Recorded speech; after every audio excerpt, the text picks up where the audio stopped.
Syedaralun, bangunan gedung megah yang semula untuk pusat perbelanjaan, Mall Pelayanan Publik atau MPP Kabupaten Aceh Besar, kondisinya kini terbengkalai. Gedung tersebut menjadi bangunan tidak bertuan. Banyak dari bagian bangunan dan lapak-lapak di gedung tersebut sudah mulai rusak.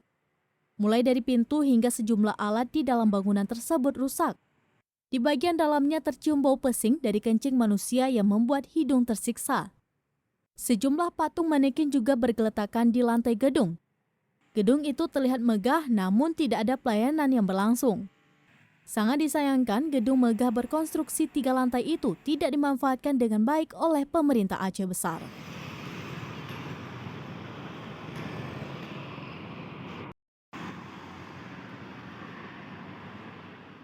Dari Aceh Besar, Indra Wijaya, Serambi On TV.